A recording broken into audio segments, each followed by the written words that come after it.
2012년 금융노동자는 정권과 시대가 바뀌는 거대한 변화와 마주했다. 금융노조는 지난 5년 동안 노동자를 탄압하고 금융산업을 황폐화시킨 정권을 심판하고 금융공공성 회복과 금융노동자의 삶을 지키기 위해 이명박 정권과의 마지막 일전을 준비했다. 금융산업과 노동의 미래를 선도하는 자랑스러운 금융노조가 30달의 집으로 거듭나는 2012년이 됩시다.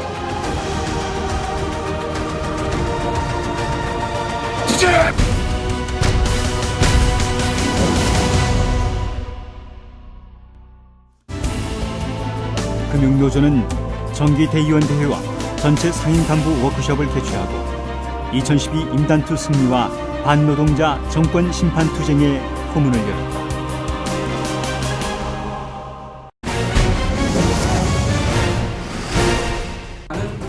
금융노조는 2012 임단투에서 청년과 비정규직 등 사회적 약자 보호와 차별 해소, 금융 공공성 강화 등 사회공헌적 단체 협약을 전면에 내세웠다. 이는 우리 시대가 요청하는 절박한 요구에 금융노동자들이 선도적으로 부응하겠다는 의지의 표명이었다.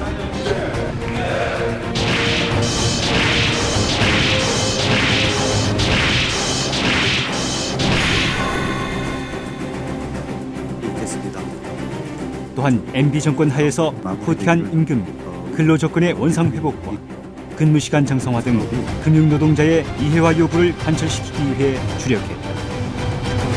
4월 3일 제1차 3별 중앙교섭이 개최되었으나 정권 말 농협에 대한 반치금융과 우리금융 졸속 민영화 추진, 산업은행 IPO 강화, 금융공기업 예산 지침 및 낙하산 인사 등 금융산업의 총체적 난맥상 속에서 임단협은 돌파구 없는 교착 상태에 빠져들었다.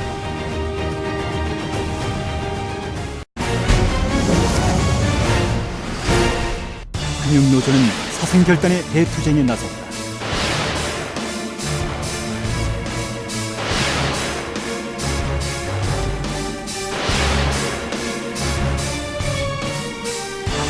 금융노조는 5월 15일 서울시청 광장에서 2만여 조합원이 결집한 가운데 메가뱅크 저지와 관치농협 철폐, 임단투 승리를 위한 전국 금융노동자 대회를 개최했다. 승리를 쟁취합시다. 투쟁! NH농협지부 허건 위원장은 무기한 단식 투쟁에 돌입했다. 그러나 정부와 사측의 태도 변화는 없었다. 이에 NH농협지부는 5월 30일 총파업 찬반 투표를 실시 96.13%라는 압도적 지지로 쟁의 행위를 가결시켰다. 우리은행 지부와 KB국민은행 지부는 우리금융 졸속 민영화와 메가뱅크에 반대하며 공동투쟁을 결의했다. 한편 신용보증기금 지부도 안택수 이사장의 재연임 철회를 촉구하며 투쟁에 돌입했다. 대정부 및 노사관계 파행 속에서 3개월 중앙교섭도 난항을 거듭했다. 15차례의 교섭에도 사측은 불성실 교섭으로 일관했다. 이에 금융노조는 6월 8일 교섭 결렬을 선언하고 쟁의 행위를 위한 절차에 돌입했다.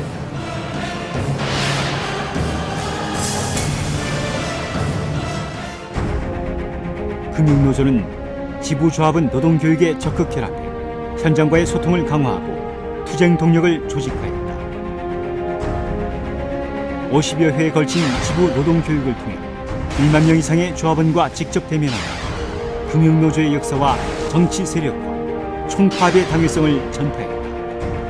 이는 이전에 없었던 가장 전투적인 교육 활동이었다.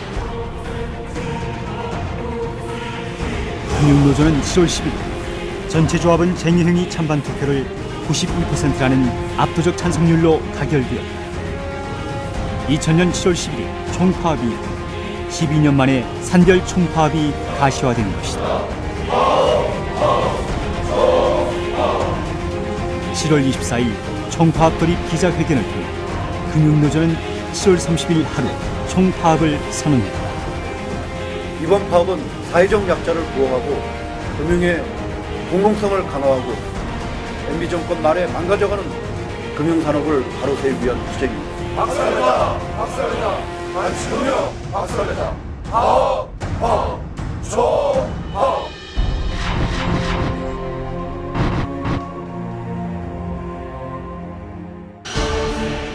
총파업 동력이 약화되고 있다는 방송과 언론의 보도와 달리 7월 26일 시청광장에서 열린 전국 금융노동자 총파업 진군대회에 4만여 조합원이 참가해 총파업 승리를 결의했다.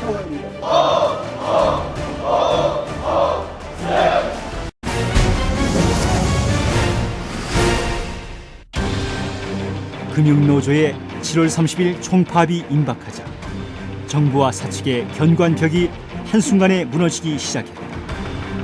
산업은행 IPO는 중단되었으며 KB금융은 우리금융 입찰 불참을 밝혔다. 또한 총파업을 하루 앞둔 29일 오전 농협 노사는 자율성 확보, 고용안정 특별단협을 체결했다. 메가뱅크 저지, 사는 민영화 저지, 농협 자율성 확보, 고용안정 쟁취 등은 금융노동자의 일치 단결된 투쟁이 만든 산물이다.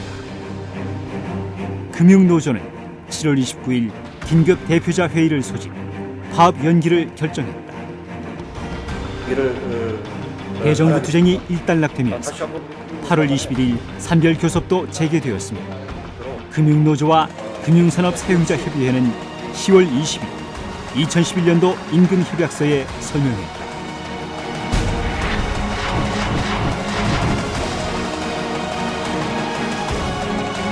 (2012년) 금융노조 인단팀은 대내외적인 어려움 속에서 노사공동사회공헌사업과 비정규직 차별 해소를 관철시킨 것은 큰 성과가 아닐 수 없다.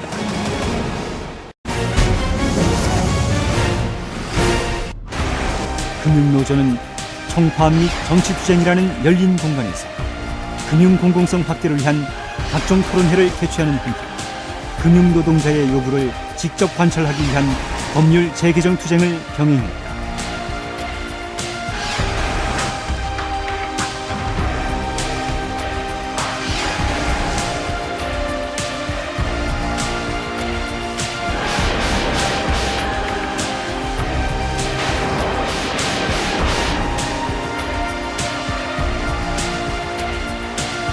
금융 관련 법률의 재개정은 금융공공성 및 금융노동자의 삶에 반드시 필요한 것으로 금융노조 정치투쟁의 중요성을 확인할 수 있는 계기였다.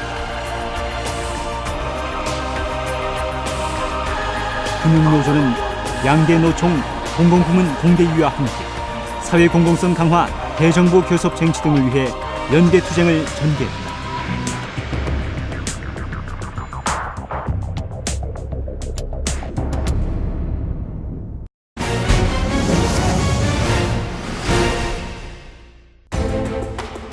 자본과 부자 독식의 경제 시스템을 개혁하고 그론스타 등 글로벌 자본의 국부 침탈로부터 국내 금융산업을 보호 육성하며 메가뱅크 저지, 지방은행 육성, 서민 중소기업 금융 강화 등 금융의 공공성을 지켜내기 위해 금융노동자에게 정치 세력화는 필수 불가결한 선택이었다.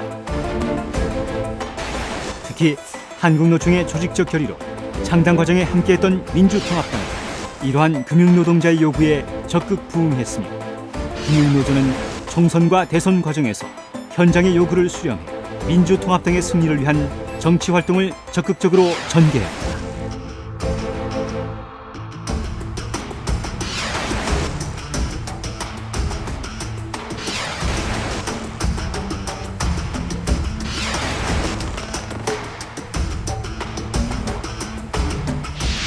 제19대 총선 결과 전 금융노조 김기준 위원장 등 한국노총 출신 후보 5명을 당선시키는 성과를 거두었지만 대선에서 민주통합당 문재인 후보가 패배, 노동계와 금융노조는 뼈아픈 좌절을 맛봐야 했다. 그러나 총선과 대선 과정에서 경제 민주화에 대한 대중의 요구를 확산시키고 정치 변화와 시대 변화의 중심에 노동이 자리매김한 것은 2012년 정치투쟁의 소중한 성과입니다.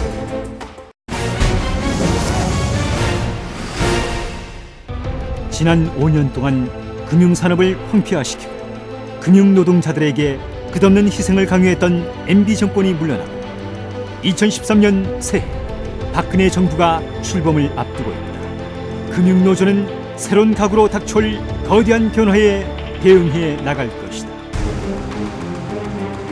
금융산업을 지키는 파수꾼이 되어 망가진 금융산업을 다시 일으켜 세울 것이다. 살인적 노동 강도를 완화하고 금융노동자의 삶의 질 개선은 물론 금융의 사회적 책임을 더욱 강화시켜 나갈 것이다.